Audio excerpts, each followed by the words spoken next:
Assalamualaikum warahmatullahi wabarakatuh. Perkenalkan, nama saya Lulu Mutiara dengan NIM 223587, kelas era 9 Manajemen Mata Kuliah Sumber Daya Manusia dengan dosen pengampu Bapak Asep Rafiuddin SEMM.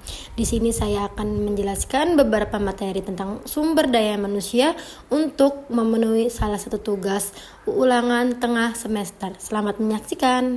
Pengertian konsep dasar manajemen sumber daya manusia. Jadi, manajemen sumber daya manusia adalah merujuk pada upaya yang dilakukan oleh organisasi untuk mengelola, mengembangkan, dan memanfaatkan karyawan guna mencapai tujuan organisasi secara efektif dan efisien. Sumber daya manusia melibatkan beberapa aspek, mulai dari perekrutan, pelatihan, dan pengembangan, pengelolaan kinerja, hingga pengelolaan hubungan kinerja. Definisi manajemen sumber daya manusia. Menurut Dessler 2015, manajemen sumber daya manusia adalah proses yang melibatkan perencanaan, pengorganisasian, pengarahan, dan pengendalian sumber daya manusia untuk mencapai tujuan organisasi. Ada dua peran manajemen sumber daya manusia dalam organisasi. 1. Rekrutmen dan seleksi. Manajemen sumber daya manusia bertanggung jawab untuk memastikan bahwa organisasi merekrut individu yang memiliki keterampilan dan kualitas yang sesuai dengan kebutuhan organisasi. 2. Pelatihan dan pengembangan. Setelah karyawan diterima, manajemen sumber daya manusia harus menyediakan pelatihan untuk meningkatkan keterampilan mereka dan memastikan mereka dapat bekerja dengan efisien. Nah, di sini juga ada pengertian analisis dan perencanaan pekerjaan. Analisis pekerjaan adalah proses yang digunakan untuk mengidentifikasi tugas-tugas, tanggung jawab, dan keterampilan yang dibutuhkan dalam suatu pekerjaan tertentu.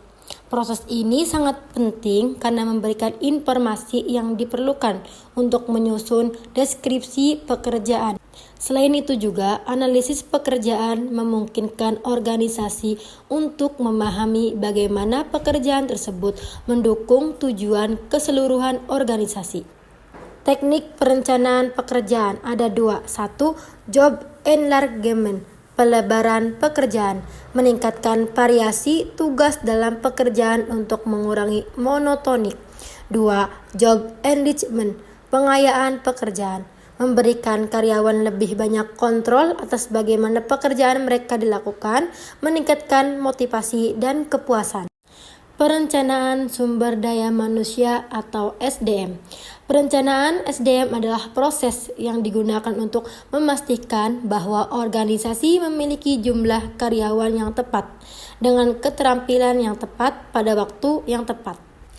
Ada 3 langkah dalam perencanaan SDM yang strategis. 1. Analisis kebutuhan sumber daya manusia. Penyusunan proyeksi kebutuhan tenaga kerja. Perencanaan pengadaan sumber daya manusia. Pentingnya mempelajari perencanaan sumber daya manusia. 1. Membantu organisasi untuk mengantisipasi kebutuhan tenaga kerja di masa depan dan mencegah kekurangan atau kelebihan karyawan. 2. Memastikan bahwa strategi sumber daya manusia selaras dengan tujuan strategis organisasi. 3. Mengurangi biaya terkait rekrutmen, pelatihan, dan turnover karyawan. Proses rekrutmen yang efektif ada 2. 1. Penentuan kebutuhan tenaga kerja, mengidentifikasi posisi yang perlu diisi dan spesifikasi yang diperlukan. 2. Penyusunan job description dan job specification, mengembangkan deskripsi pekerjaan yang jelas dan spesifikasi yang menguraikan keterampilan dan kualifikasi yang dibutuhkan. Ada 3 teknik seleksi yang digunakan. 1. Wawancara dapat dilakukan secara struktur atau tidak struktur. Wawancara terstruktur lebih diutamakan karena memiliki kriteria yang jelas dan konsisten untuk semua kandidat. Tes psikologi dan keterampilan. Tes untuk mengukur keterampilan teknis atau kemampuan kognitif yang relevan dengan pekerjaan. 3. Referensi dan cek latar belakang. Memastikan kredibilitas kandidat dengan memeriksa riwayat kerja dan referensi yang diberikan.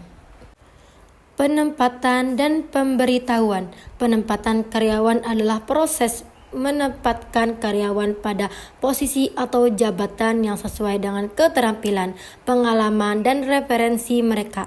Penempatan yang baik memastikan bahwa individu berada di posisi yang memungkinkan mereka untuk berkembang secara profesional dan memberikan kontribusi maksimal pada organisasi. Ada 3 proses penempatan. 1. Penilaian keterampilan dan kualifikasi. 2. Pemilihan yang sesuai. 3. Orientasi dan pelatihan. Pemberhentian karyawan. Pemberhentian bisa dilakukan dengan berbagai alasan seperti kinerja yang buruk, kebutuhan organisasi, atau pengurangan tenaga kerja. Ada 3 etika pemberhentian. 1.